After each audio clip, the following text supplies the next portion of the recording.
আজ পশ্চিম মেদিনীপুরের নারায়ণগড়ে এক নিগৃহীতা মহিলার বাড়িতে যায় জাতীয় মহিলা কমিশনের একটি দল। সম্প্রতি বিজেপির এক প্রাক্তন মহিলা কর্মীকে ধর্ষণের অভিযোগ উঠেছিল। সেই ঘটনার তদন্তে ওই এলাকায় আজ যায় জাতীয় মহিলা কমিশন। আজ সকালে ওই নির্যাতিতা মহিলাকে সঙ্গে নিয়ে তার গ্রামের বাড়িতে পৌঁছয়। ঘটনার পর ওই মহিলা কল্যাণী এইমসে ভর্তি ছিলেন।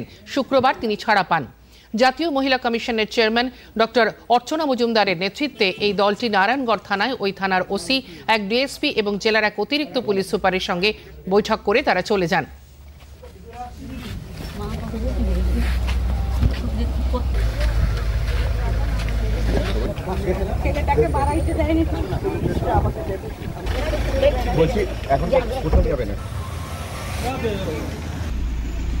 গেট বন্ধ করে দাও।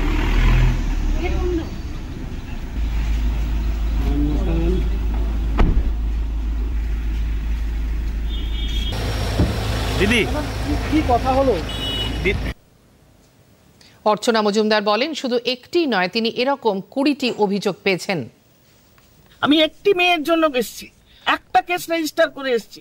আজকে অন্তত 20টা কেস আমি ট্রাইবাল মহিলাদের ভেতর পেলাম, যাদের প্রত্যেকের ওপর ওই একজন ভদ্রলোক যিনি ধর্ষক, তিনি কোনো না কোনো সময় তাদের আর্থিক তোলা, তাদের বাড়ি দখল করা, তাদের জমি নিয়ে নেওয়া, তাদের পয়সার লোভ দিয়ে করা, তাদের শারীরিক অত্যাচার কিছু না কিছু চালিয়েই যাচ্ছে।